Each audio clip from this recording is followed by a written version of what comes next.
Hey folks, how we doing? Welcome to another episode of History and Dishes here on the Sedgwick Jimmy channel, where I talk about history while I do the dishes.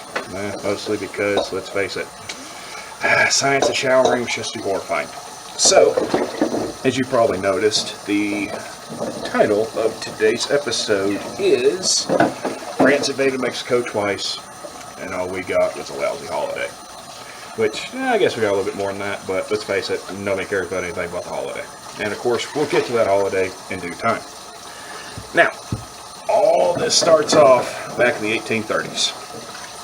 First French intervention in Mexico, which is better known as the Pastry War. That's right, the Pastry War. Why is it called the Pastry War?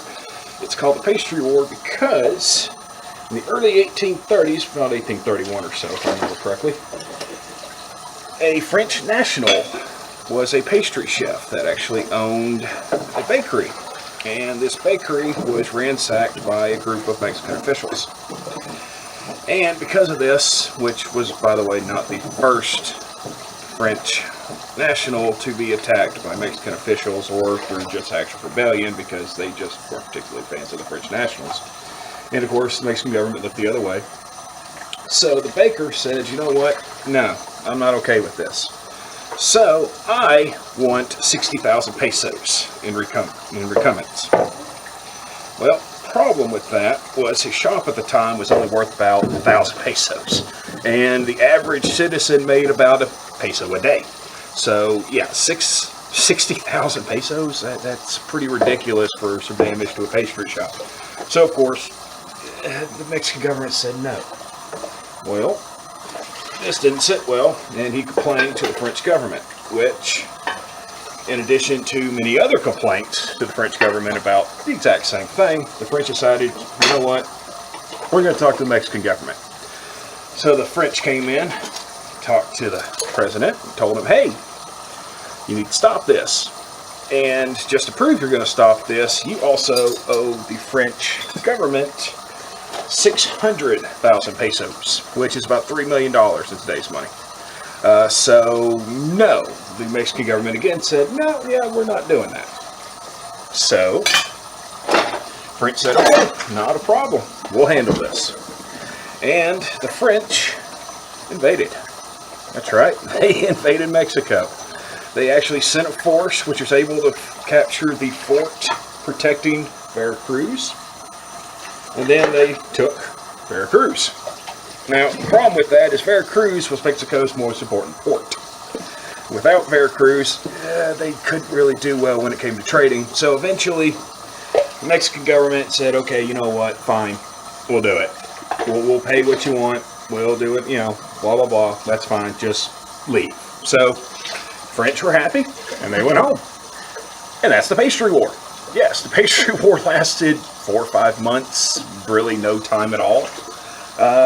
So it was kind of a little blip on the radar of history, but it's always fun. And the more important thing is that it actually led to the second French intervention in Mexico, which was a little bit more, important to the history of the world. Another, by the way, interesting thing that actually came out of the Pastry War was during the Battle of Veracruz, a man by the name of Santa Anna, which my Texan fans will know very well, was actually in charge of the defense of the city. And as they were retreating, he was actually wounded in the leg, which is what caused him to have it amputated. As some of you know, during the Mexican-American War, Santa Anna's leg was actually captured. And it still resides in Illinois. So, fun little fact there. Santa Anna had a cork leg. It's in Illinois now. Texas kind of wants it. Mexico kind of wants it. It's fun little stuff. There's a King of the Hill episode about it. You should check that out. So, now we have the French. Now, the French, they kind of do their own thing for a while. Mexicans kind of do their own thing for a while, which is mostly just putting down rebellions and fighting a civil war. Now, at the end of the Civil War, they elect a new president. Good old Juarez. Now, problem with Juarez is that he instituted a lot of fixes to the government and honestly, the country's problems. Basically, one of the biggest issues was they had no money. Their treasury was empty. They had spent pretty much all their funds while fighting the Mexican Civil War. I'm sorry. So they were pretty much empty. Well, you can't really make loan payments or even interest on loan payments to other countries when you don't have any money. So what happened because of that was Juarez put a 2-year moratorium on the payment of these loans and these interest payments back to England and Spain and France. Now, England and Spain didn't like that, but France really didn't like it. And more importantly, France had been chopping at the bit wanting to get a hold of Mexico. See, the thing about Mexico is it was enough Catholic that they could found a Catholic kingdom in the New World. Couldn't do that in America. America was mostly Protestant. They didn't really like the whole, hey, there's way too many Protestants in North America, we need more Catholics. So they wanted to create a Catholic kingdom. Now, the issue creating this Catholic kingdom was that it would require them to move in, take over, establish a proxy government, and then go from there. They couldn't really do that because of this nice little thing the United States had called the Monroe Doctrine. Now, the Monroe Doctrine stated that the United States would step in to stop any foreign, primarily European, powers from gaining a foothold in the New World, mostly North America. So basically, the French were like, okay, shit. We want to take over Mexico. They've got silver. They've got a lot of Catholics. We would like those Catholics.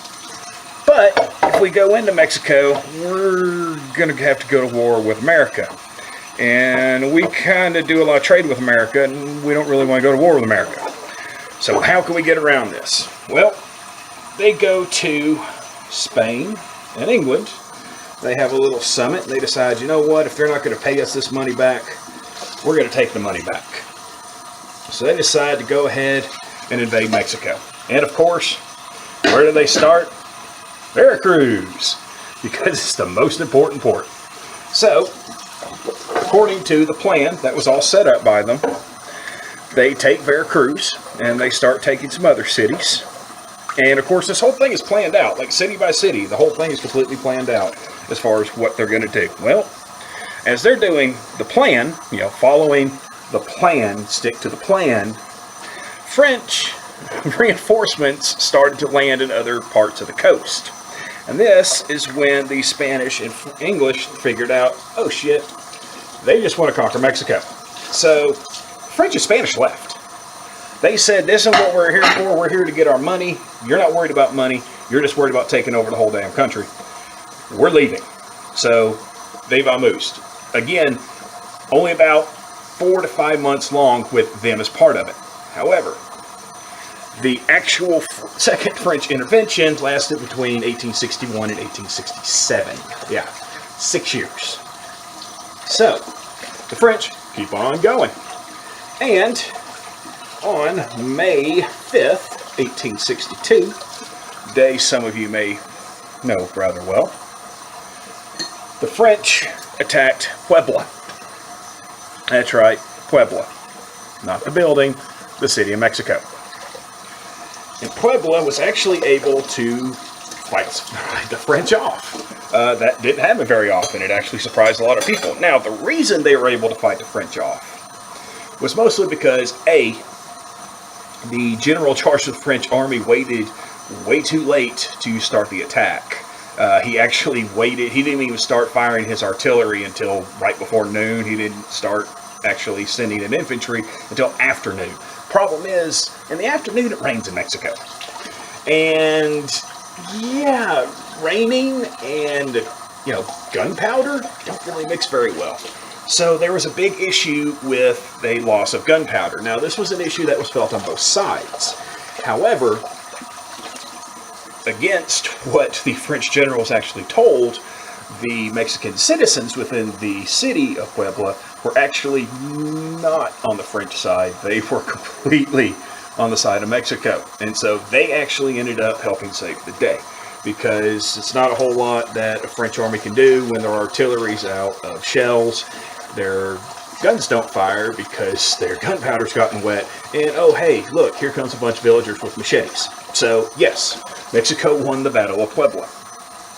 And it was a big deal. It actually became a huge deal. They wanted to make it a huge holiday, so that on every 5th of May, people could celebrate the Battle of Puebla. In fact, if you go to Puebla, it's still celebrated as the day of the Battle of Puebla. Of course, here in America, it's Cinco de Mayo.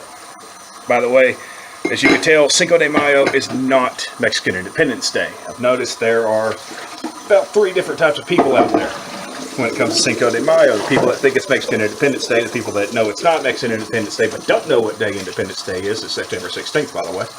And the people that don't give 2 shits what the day's about anyway. They just want to get drunk and, say Olay and other things like that. But that's where Cinco de Mayo comes from. Hence, what we got was a lousy holiday. Now, of course, that wasn't the end of the war. We're talking about 1862 here. We still got 5 more years of this good stuff. And pretty much over the next 5 years, you have a lot of fighting back and forth. Now, again, the French weren't too worried about the Monroe Doctrine, because the United States was having itself its own civil war from 1861 to 1865. So they weren't too terribly worried about the United States intervening in case they got overwhelmed. Now, in 1863, the French sent in a new leader for Mexico. He was actually instilled as an emperor. His name was Maximilian I. He was actually Austrian. He wasn't French. Napoleon III put him there in order to basically bolster relations between Austria and France. And his wife was actually Belgian. So, multinational there. It's always good stuff. Now, Maximilian was basically just a puppet for the French government. He was Napoleon III's little puppet there in Mexico. And he wasn't particularly popular with anybody, except for the people that were just glad-handers that were loyal to him. He pretty much kept the same kind of things going that had already been going. A lot of liberal changes that had already been made before he got in office, he just kept them. And he kept going from there. So he actually kind of pissed off a lot of the people that should have been his allies and sent them packing on their way. Now, let's fast forward. You have fighting back and forth. The French continue taking cities. They sack Mexico City. The president's on the run. And we eventually get to, well, how does all this end? Why is France not still in charge of Mexico? Why is Mexico not having an emperor? Well, that's because this little thing up north of the border called Civil War ended.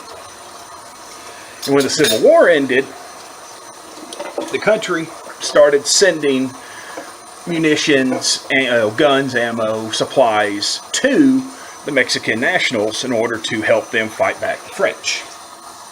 Now, the French and Americans had so-so relations, but the French government was more worried about keeping good relations with America than anything that Mexico had to offer to them.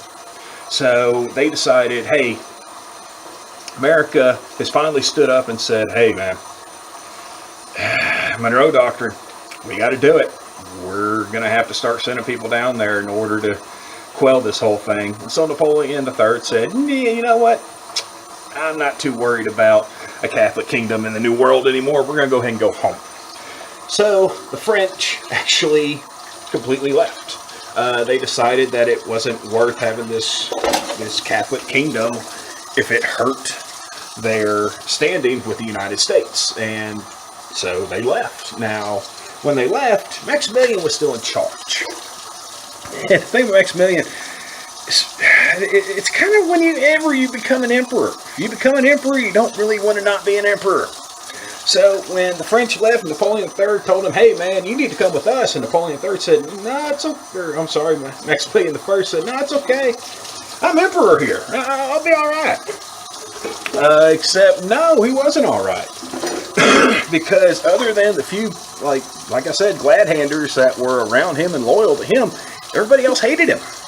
And so he went on the run and was eventually captured. And after he was captured, he was given a military trial and was summarily executed. So, yeah, Maximilian I, Emperor of Mexico, executed on a hillside. Gotta love it. That's history. And with that, the Mexican Republic was reestablished. France had gone home. The second intervention in Mexico had ended. And what did we get from it? Cinco de Mayo. So, that is going to about do it for this episode of History and Dishes. I hope you liked it. Actually, I'm very, very, very, very grateful for all the feedback I've gotten so far. Any more feedback? Yeah, let me hear it. I'd love to hear it. We're going to be doing some changes, of course, and keep things going. And hopefully we'll have more videos up. More likely than not, the next video will actually be about cryptids. So if you like animals that may or may not exist, might be something you're interested in. If it's not, then give it a shot anyway. Might end up being interesting. So, that being said, my dishes are just about done. Anyway, really hope you liked this episode. And if you did like the episode, just give us a like. If you want to see more content, why don't you give us a subscribe. And if you have some constructive criticism or actually ideas for things we might cover in the future, why don't you just give us a comment down below. So yeah, I really appreciate you joining us. Thanks for coming back with more Sedgwick Jimmy. And I'll see you next time, because let's face it, there's always more history and there's always more dishes.